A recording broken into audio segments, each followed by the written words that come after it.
नमस्कार दोस्तों, स्वागत है आपका स्टडी फॉर पीसीएस में। हम क्लास 6 की एनसीईआरटी के इतिहास की जो पुस्तक है उसको पढ़ रहे हैं। तो आज हमारे अतीत जो क्लास 6 की एनसीईआरटी है उसमें अध्याय 3 को हम पढ़ेंगे, आरंभिक नगर। आरंभिक नगर ये अध्याय 3 का शीर्षक है, पुराने भवन का संरक्षण।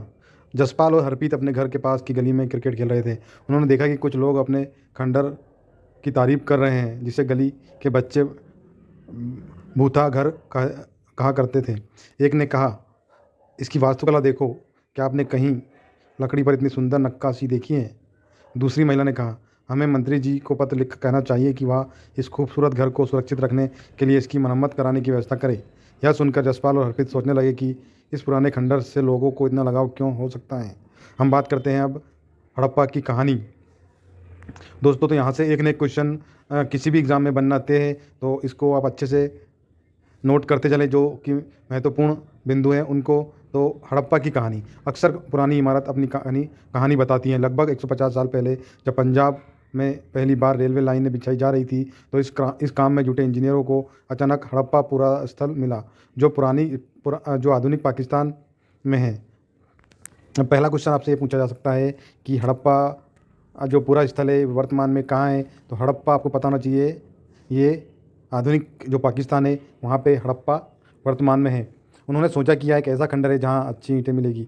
यह सोचकर वे हड़प्पा के खंडरों से हज़ारों ईंटें उखाड़ ले गए, जिससे उन्होंने रेलवे लाइनें बिछाई। इससे कई कई इमारतें पूरी तरह नष्ट हो गई। इसके बाद लगभग 80 साल पहले पुरातत्वविदों ने इस स्थल को ढूंढा और तब पता चला कि यह खंडर उपमहाद्वीप में सबसे पुराने शहरों में एक है। क्योंकि इस नगर की खोज सबसे पहले हुई थी, इसलिए बाद में मिलने वाली इस तरह के सभी पुरास्थलों में जो इमारतें और चीज़ें मिली उन्हें हड़प्पा सभ्यता की इमारतें कहा गया। इन शहरों का निर्माण लगभग 4700 साल पहले हुआ था। तो ये आपको याद रखना है कि इस सभ्यता को हड़प्पा सभ्यता क्यों कहते हैं। तो यहाँ पे आपको पता होगा कि सबसे पहले हड़प्पा नामक शहर को खोजा गया था और इसीलिए बाद में जितने भी पूरा स्थलों की खोज की गई उन सभी को हड़प्पा सभ्यता के अंतर्गत रखा गया। तो ये याद रखना है। और एक बात आपको यहाँ नोट डाउन करना है कि हड़प्पा जो सभ्यता है लगभग 4700 साल पहले की सभ्यता है। अब प्रायः पुरानी इमारतों को तोड़कर उनकी जगह नए भवन बनाए जाते हैं। क्या तुम्हें लगता है कि पुरानी इमारतों को सुरक्षित रखना चाहिए?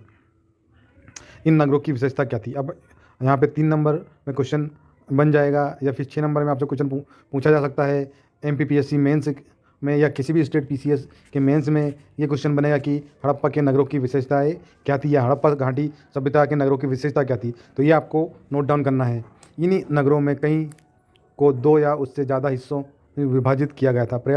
प्रायः पश्चिम भाग छोटा था लेकिन ऊंचाई पर बना था, और पूर्वी हिस्सा बड़ा था लेकिन निचले इलाके में था। अब ये आपको याद रखना है कि यहाँ के नगरों की क्या विशेषता है कि इन नगरों में से कई को 2 या उससे ज़्यादा हिस्सों में विभाजित किया गया था। इस प्रकार से आप देख सकते हैं 2 भागों में इसको बांटा गया था। प्रायः पश्चिम भाग आपको पता है ये पूर्व और ये पश्चिम भाग छोटा था, ये भाग छोटा था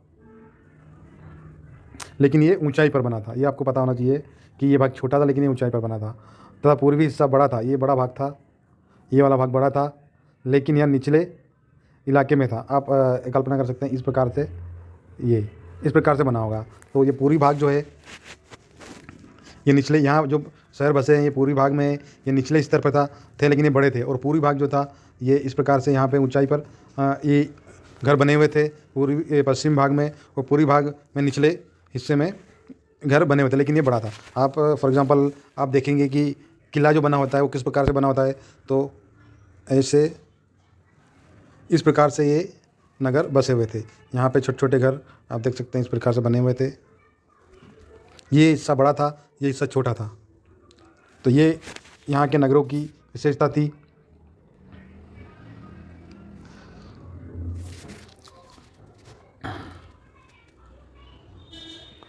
ऊंचाई वाले भाग को पुरातत्वविदों ने नगर या दुर्ग कहा है।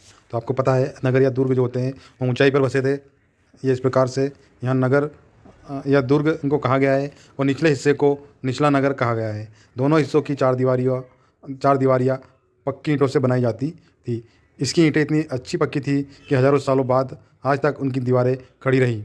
दीवार बनाने के लिए ईंटों की चिनाई इस तरह करते थे जिससे कि दीवारें खूब मजबूत रहे।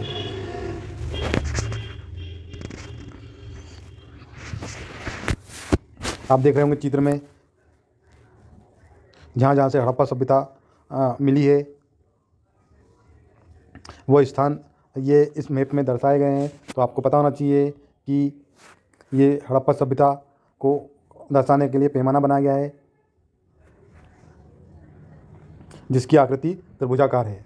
आप देख सकते हैं इस प्रकार से ये सभ्यता है जिसकी आकृति त्रिभुजाकार है। तो ये भी आप इसमें लिख सकते हैं। सबसे पहले बात करें हम कि मोहनजोदड़ो कहाँ है यहाँ पे, तो मोहनजोदड़ो सिंधु नदी के किनारे बसा हुआ है। पूर्वी दिशा में सोत का कोह, ये भी पूर्वी दिशा में चहुंदड़ो, ये पश्चिमी दिशा में धोलावीरा, सुतकोदा, लोथल।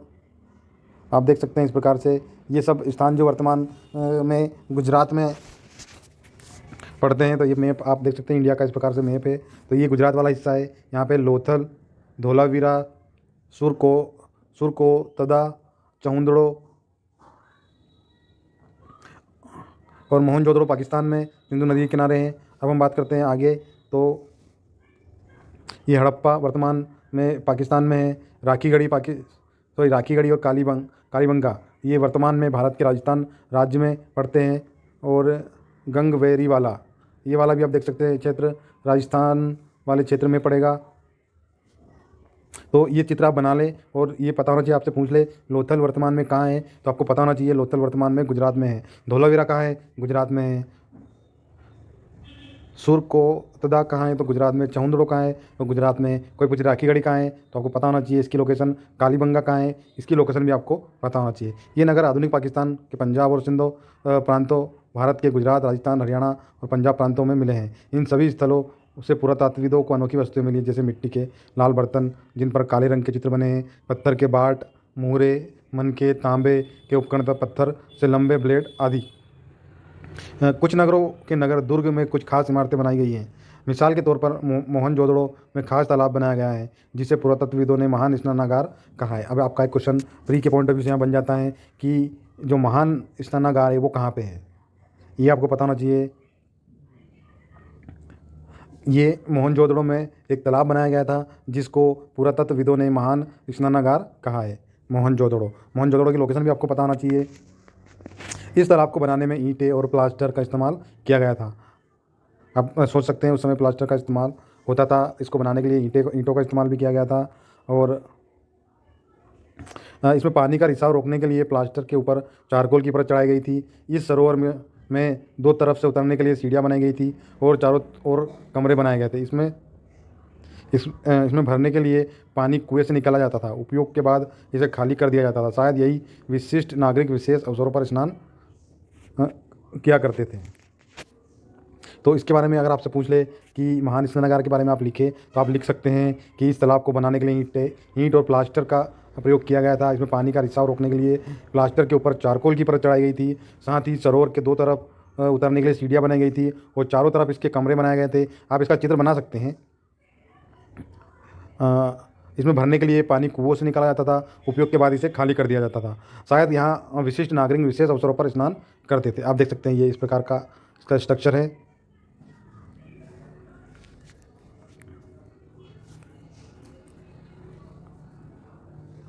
ये ऐसे आप देख सकते हैं, ऐसे ये स्नानागार बनाया गया है। यहाँ पे सीढ़ियाँ लगाई गई है ऐसे दोनों तरफ।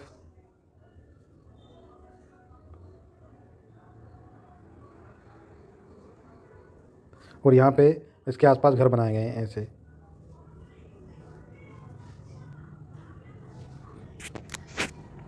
तो इसका चित्र आप बना लें।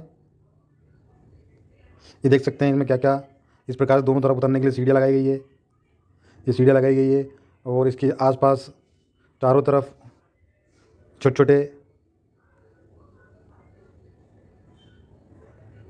छोटे कमरे बनाए गए हैं। ये आप देख सकते हैं छोटे छोटे कमरे बने हैं इसके चारों तरफ। ये उतरने के लिए सीढ़ियाँ यहाँ पे लगाई गई है। कालीबंगा और लोथल जैसे अन्य नगरों में अग्निकुंड मिले हैं जहाँ संभवतः यज्ञ किए जाते थे। अब आपसे पूछा जा सकता है कि अग्नि कुंड कहाँ से मिले हैं, तो लोथल और कालीबंगा, जो लोथल अभी गुजरात में है और कालीबंगा राजस्थान में है, यहाँ से अग्निकुंड मिले हैं जहाँ संभवतः यज्ञ किए जाते थे। हड़प्पा, मोहनजोदड़ो और लोथल जैसे कुछ नगरों में बड़े बड़े भंडार गृह मिले हैं। ये भी आपको पता होना चाहिए। भंडार गृह कहाँ से मिले? हड़प्पा, मोहनजोदड़ो और लोथल से मिले हैं। भवन, नाले और सड़कें। अब बात करते हैं इन नगरों में घर आमतौर पर 1 या 2 मंजिले होते थे। ये आपको पता होना चाहिए वहाँ की घरों की क्या विशेषता है। तो यहाँ के जो नगर के जो घर होते थे आमतौर पर 1 मंजिल या 2 मंजिल होते थे। घर के आंगन के चारों ओर कमरे बनाए जाते थे। अब आप कल्पना कर सकते हैं यहाँ के घर 1 मंजिला या 2 मंजिला होते थे। ऐसे यहाँ पे ये घर बनाए तो ये 1 मंजिला या 2 मंजिला इस प्रकार से घर बना होता था।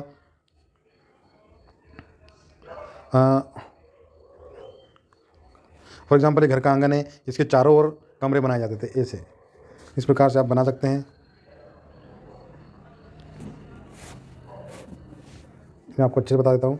ये घर का आंगन आप मान लीजिए, तो 1 कमरा यहाँ बनाएंगे, 1 कमरा यहाँ बनाएंगे, 1 कमरा यहाँ बनाएंगे और 1 कमरा यहाँ बनाएंगे। इस प्रकार से कमरे, ये घर का आंगन हो गया, आंगन होता था, इसके चारों ओर कमरे बनाए जाते थे।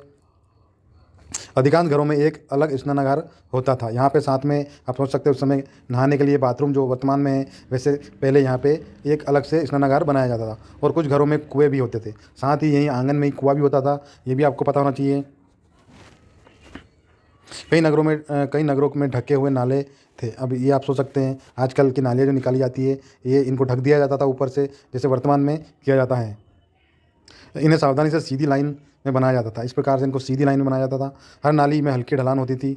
ढलान आप देख सकते हैं ताकि पानी इधर बह के निकल जाए, ताकि पानी आसानी से बह सके। अक्सर घरों की नालियों को सड़कों की नालियों में जोड़ दिया जाता था। ये घर की नाली, जैसे मुख्य सड़क, अगर ये मुख्य सड़क है तो इस नाली को इस नाली में जोड़ दिया जाता था। ये आपको पता होना चाहिए कि ये जो घरों की नालियाँ थी, इनको मुख्य सड़क की नालियों से जोड़ दिया, जो कि बाद में बड़े नालों में मिल जाती थी। नालों के ढके होने के कारण इन्हें जगह जगह पर मेन होल बनाए गए थे, जिनके जरिए इनकी देखभाल और सफाई की जाती थी। नाले और सड़कों का निर्माण योजनाबद्ध तरीके से एक साथ ही किया जाता था। नगरीय जीवन। अब हम बात करते हैं ग्रामीण जीवन की होगी। अब नगरीय जीवन की बात करें, हड़प्पा के नगरों में बड़ी हलचल रहा करती थी। यहाँ पर ऐसे लोग रहते होंगे जो नगर की खास इमारतें बनाने की योजना में जुटे रहते थे। संभवतः यहाँ के शासक थे। यह भी संभव है कि ये शासक लोगों को भेजकर दूर दूर से धातु, बहुमूल्य पत्थर और अन्य उपयोगी चीज़ें मंगवाते थे। शायद शासक लोग खूबसूरत मनकोर तथा सोने चांदी से बने आभूषणों जैसी कीमती चीज़ों को अपने पास रखते होंगे। इन नगरों को लिपिक भी कहते हैं। इन नगरों में लिपिक भी होते थे, जो मोहरों पर तो लिखते ही थे और शायद अन्य चीज़ों पर भी लिखते होंगे जो बच नहीं पाई।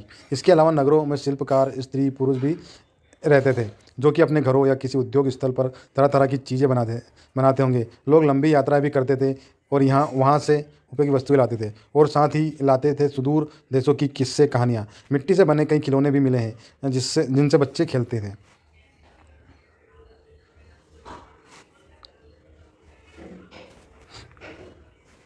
आप देख सकते हैं कितना बढ़िया स्ट्रक्चर बनाया गया है मोहनजोदड़ो हड़प्पा संस्कृति का। आप देख सकते हैं इस प्रकार से ये कुआं है और ये इस प्रकार से घर बनाए गए थे। ये नाले बनाई गई थी, नालियाँ बनाई गई थी।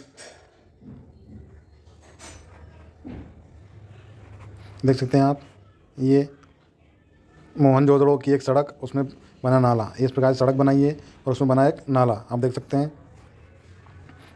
और इस प्रकार से कुएँ बनाए जाते थे।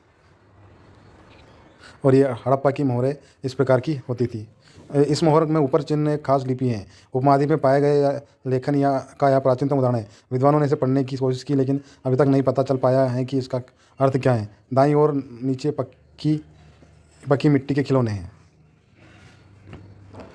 नगर नए शिल्प। आओ कुछ ऐसी चीज़ों के बारे में अध्ययन करें जो हड़प्पा के नगरों से प्राप्त हुई है। पुरातत्व को जो चीज़ें वहाँ मिली है उनमें अधिकतर पत्थर, शंख, तांबे, कांसे, सोने और चांदी जैसी धातुओं से बनाई गई थी। अब यहाँ पे ये भी आप चीज़ें नोट कर लें कि वहाँ से क्या क्या मिला था। तो वहाँ अधिकतर पत्थर, शंख, तांबे, कांसे, सोने, चांदी। अब दोस्तों यहाँ पे लोहा मिसिंग है, तो आपसे क्वेश्चन पूछा जा सकता है कि हड़प्पा में लोहे के अवशेष मिले थे या नहीं। तो लोहा यहाँ पे मिसिंग है, तो आप याद रखें इसको। तांबे और कांसे के औजार, हथियार, गहने और बर्तन बनाए जाते थे। तांबे और कांसे के औजार, हथियार और गहने और बर्तन बनाए जाते थे। अब आपसे क्वेश्चन पूछा जा सकता है कि जो बर्तन है और गहने हैं और हथियार, ये किससे बनाए जाते थे। तो आपको पता होना चाहिए तांबे और कांसे से इनको बनाया जाता। सोने और चांदी के गहने और बर्तन बनाए जाते थे, ये भी आपको पता होना चाहिए। सोने और चांदी के भी गहने और बर्तन बनाए जाते हैं। यहाँ मिली सबसे आकर्षक वस्तुओं में मन के बाट और फलक हैं।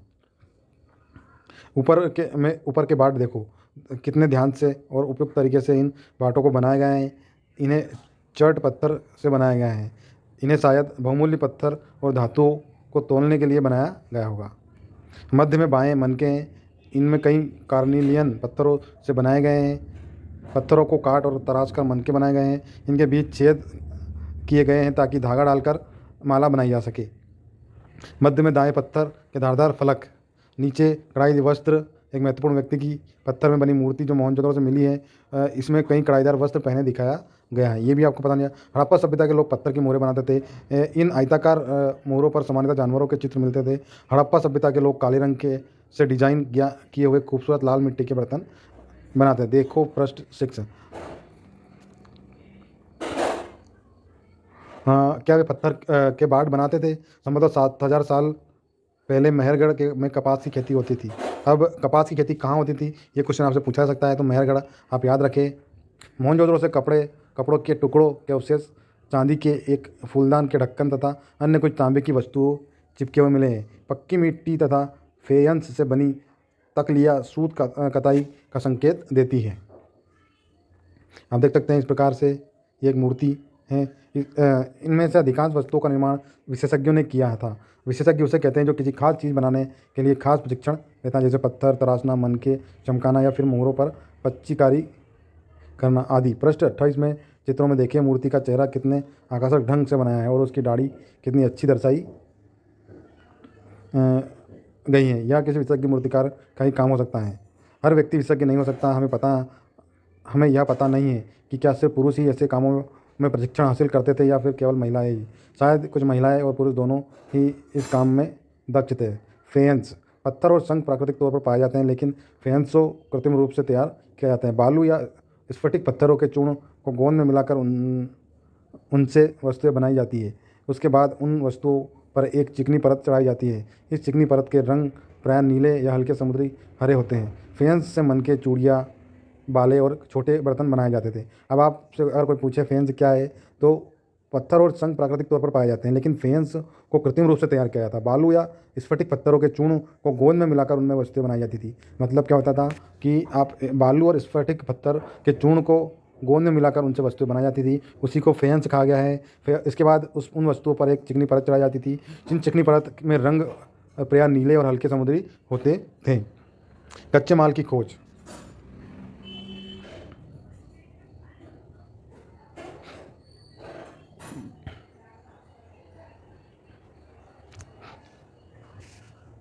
कच्चा माल उन पदार्थों को कहते हैं जो या तो प्राकृतिक रूप से मिलते हैं या फिर किसान या पशुपालक उनका उत्पादन करते हैं, जैसे लकड़ी या धातुओं के अयस्क प्राकृतिक रूप से उपलब्ध कच्चे माल हैं। इनसे फिर कई तरह की चीज़ें बनाई जाती हैं। मिसाल के तौर पर किसानों द्वारा पैदा किए गए कपास को कच्चा माल कहते हैं, जिससे बाद में कताई बुनाई करके कपड़ा तैयार किया जाता है।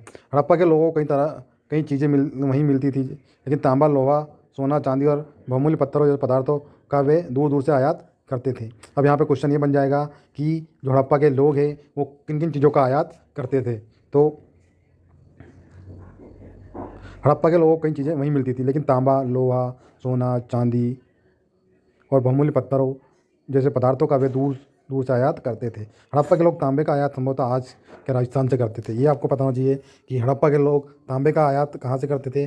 तो आज के राजस्थान से वहाँ के लोग तांबे का आयात करते थे। यहाँ तक कि पश्चिम एशियाई देश ओमान से भी तांबे का आयात किया जाता है। दो चीज़ें आपको याद रखना है तांबे के बारे में। तांबे का जो आयात करते थे, आयात दो जगह, राजस्थान और ओमान, ये आपको याद रखना है।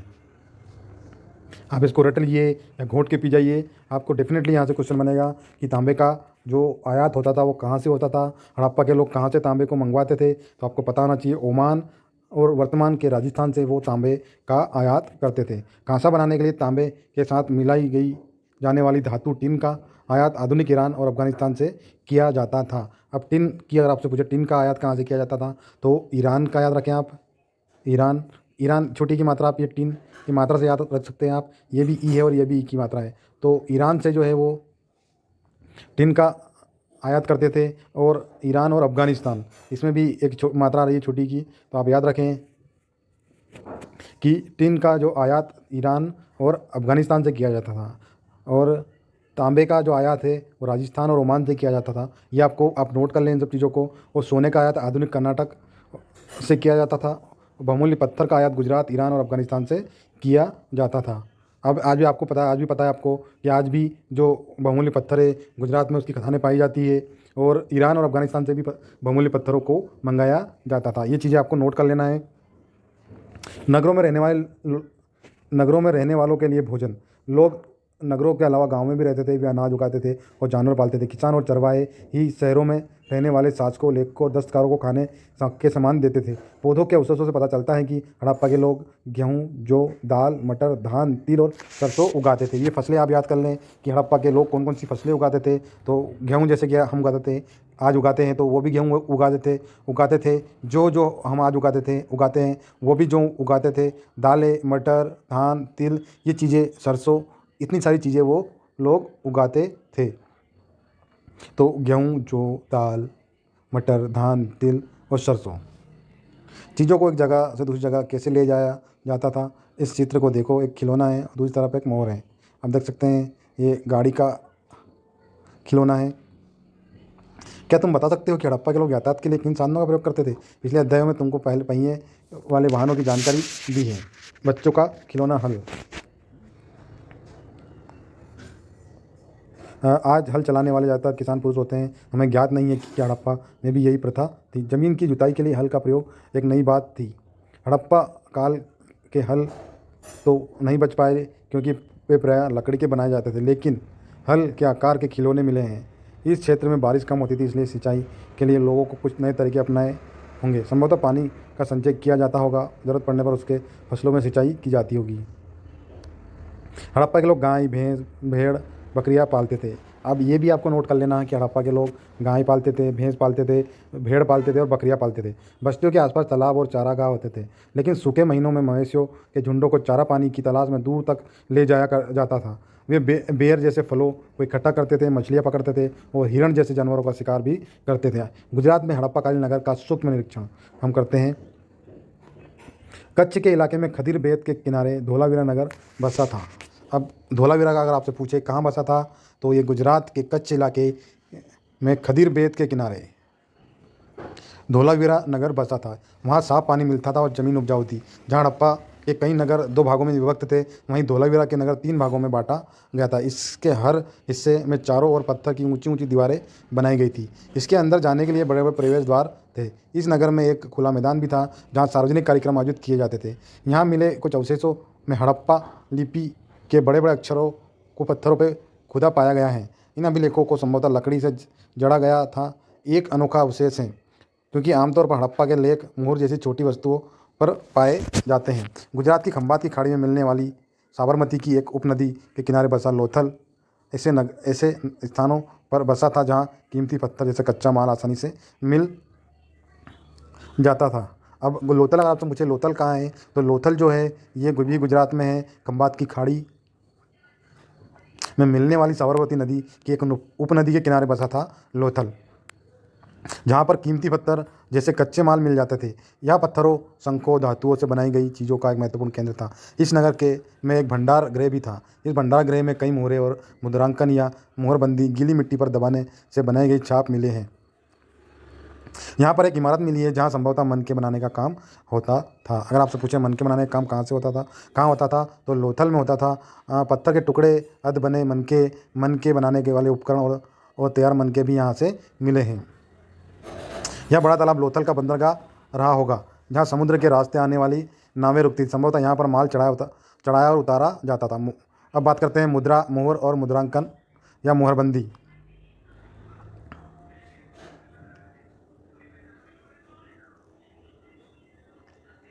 मोहरों का प्रयोग सामान से भरे उन डिब्बों या थैलों को चिन्हित करने के लिए किया जाता होगा जिन्हें एक जगह से दूसरी जगह भेजा जाता था। थैले को बंद करने के बाद उनके मुहानों पर गीली मिट्टी पोत कर उन पर मोहर लगाई जाती थी। मोहर की छाप को मोहरबंदी कहते हैं।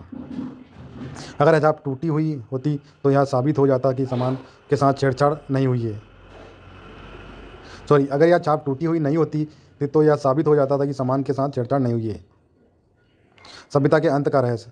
लगभग 3900 साल पहले एक बड़ा बदलाव देखने को मिला। अचानक लोगों ने इन नगरों को छोड़ दिया। लेखन, मुहर और बाटों का प्रयोग बंद हो गया। दूर दूर से कच्चे माल का आयात काफ़ी कम हो गया। मोहनजोदड़ो में सड़कों पर कचरे के ढेर बनने लगे। जल निकास प्रणाली नष्ट हो गई और सड़कों पर ही झुग्गीनुमा घर बनाए जाने लगे। यह सब क्यों हुआ यह पता नहीं। कुछ विद्वानों का कहना है कि नदियाँ सूख गई थी। अन्य का कहना है कि जंगलों का विनाश हो गया था। इसका कारण ये हो सकता है कि ईंटें पकाने के लिए ईंधन की ज़रूरत पड़ती थी। इसके अलावा मवेशियों के बड़े बड़े झुंडों से चारागाह और घास वाले मैदान समाप्त हो गए होंगे। कुछ इलाकों में बाढ़ आ गई होगी, लेकिन इन कारणों से स्पष्ट नहीं हो पाया कि सभी नगरों का अंत कैसे हुआ, क्योंकि बाढ़ और नदियों के सूखने का असर कुछ ही इलाकों में हुआ होगा। ऐसा लगता है कि शासकों का नियंत्रण समाप्त हो गया। जो भी हुआ, परिवर्तन का असर बिल्कुल साफ दिखाई देता है। आधुनिक पाकिस्तान के सिंध में पंजाब की बस्तियाँ उजड़ गई। कई लोग पूर्व और दक्षिण के इलाकों में नई और छोटी बस्तियाँ बसाने जाकर बस गए। इसके अलावा 14 साल बाद नए नगरों का विकास हुआ। इसके बारे में कुछ तुम अध्याय 5 और 8 में पढ़ोगे।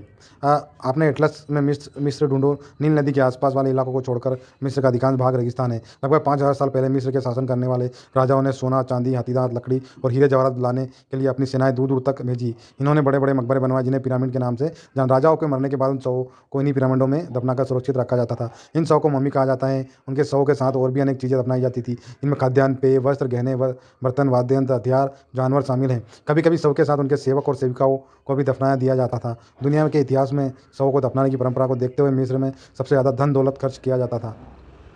कल्पना करो हम अपने माता पिता के साथ, या पढ़ लेना दोस्तों, आज का लेक्चर बहुत बड़ा हो गया है तो इन चीज़ों को आप याद कर ले। तांबा गुजरात, सोना अफगानिस्तान, टिन राजस्थान, ये आपको सुमेल करना है। तो जैसे कि हमने अभी ऊपर पढ़ा, सोना कर्नाटक से मंगाते थे। बहुमूल्य पत्थर के लिए अभी हमने लोथल की बात करी जो कि गुजरात में है। टिन को अफगानिस्तान से मंगाया जाता था। तांबा है जो राजस्थान से मंगाया जाता था। इस प्रकार से आप इसको मैच कर लें और इनको याद करने की कोशिश करें, ताकि किसी भी एग्ज़ाम में अगर हड़प्पा या मोहनजोदड़ो से कोई क्वेश्चन बने तो आप आसानी से उसको सॉल्व कर सकें। तो ये था आज का हमारा वीडियो अगर पसंद आए तो चैनल को लाइक, शेयर और सब्सक्राइब करना ना भूलें। साथ ही बेल आइकन को दबा लें ताकि आने वाले सभी वीडियो के नोटिफिकेशन आप तक पहुंच जाए। आज के लिए इतना ही, धन्यवाद।